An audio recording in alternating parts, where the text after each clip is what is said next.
Assalamualaikum warahmatullahi wabarakatuh. Kenalkan, nama saya Yani Heriani dari S Negeri Percobaan. Kali ini saya akan mempresentasikan cerita Lutung Kasarung dengan model AI.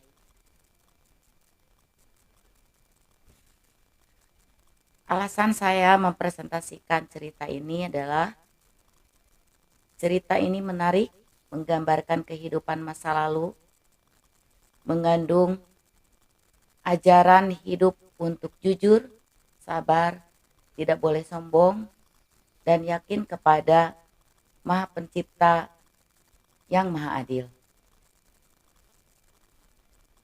Cerita ini mengisahkan pada masa kerajaan Pasir Batang yang dipimpin oleh Prabu Tapaagung.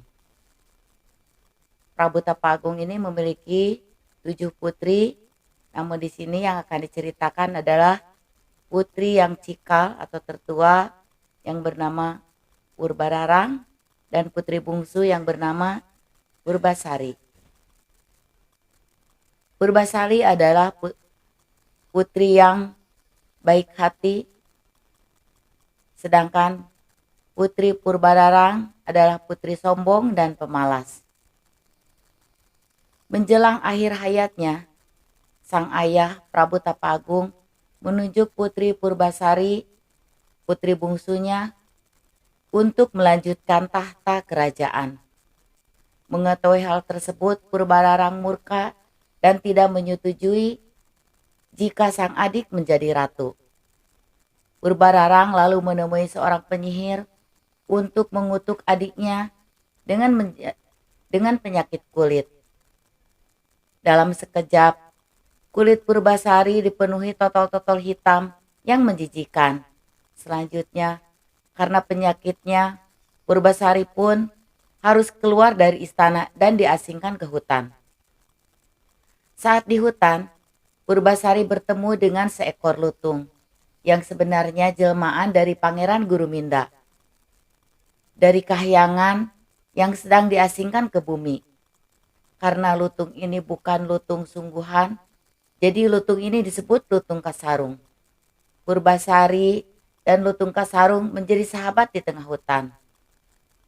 Suatu waktu Pangeran Guruminda yang sedang menjelma lutung memohon kepada para dewa untuk menyembuhkan Purbasari dari penyakitnya. Permohonan ini dikabulkan. Purbasari diminta mandi di sebuah telaga yang ada di hutan tersebut. Dan sesungguhnya di air telaga tersebut sudah diberkati dengan obat untuk kesembuhan penyakit kulit Purbasari. Selesai mandi, Purbasari benar-benar sembuh, hingga nampak lagi kecantikannya. Mendengar kecantikan putri Purbasari telah pulih, Purbararang menjadi berang. Ditantanglah Purbasari untuk adu kecantikan dengannya. Purbasari pun tak bisa menolak. Ia bersama lutung pergi ke kota untuk adu kecantikan. Pertama, Purbasari diajak tanding paling panjang rambut. Dan berkat bantuan Pangeran Guruminda, Purbasari menang. Lalu kedua, Purbararang mengajak tanding pintar masak. Ini pun dimenangkan oleh Purbasari. Merasa kesal dengan kekalahannya, Purbararang mencari kelemahan Purbasari. Dan terakhir ia mengajak tanding pacar yang paling tampan. Ia merasa Indrajaya, sang kekasihnya, ketampanannya tak tertandingi oleh siapapun di negara Pasir Batang. Apalagi lawan tandingnya hanya seekor lutung. Dengan terbahak-bahak ia mengejek Purbasari dan siap memenggal putri Purbasari sebagai hukum pati karena kekalahannya. Namun tak disangka, sang lutung alias Pangeran Guruminda melepas pakaian lutungnya. Muncullah jelma aslinya seorang pangeran tampan yang tak tertandingi. Dan ketampanannya ini mengalahkan Indrajaya.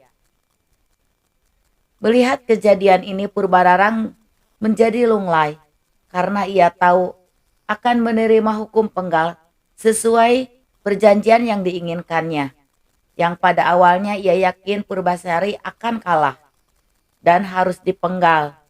Namun ternyata hukuman tersebut akan diterima olehnya. Selanjutnya Purbasari yang berhati penyayang menjadi ratu di kerajaan Pasir Batang. Dan kakaknya Purbararang dimaafkan. Ia diberi hukum menjadi pelayan di istana. Hikmah dari cerita ini. Perilaku yang serakah akan membawa petaka.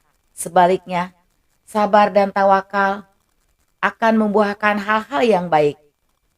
Jika pernah disakiti, kita tidak boleh mendendam, karena dendam akan mengakibatkan pertikaian tiada akhir.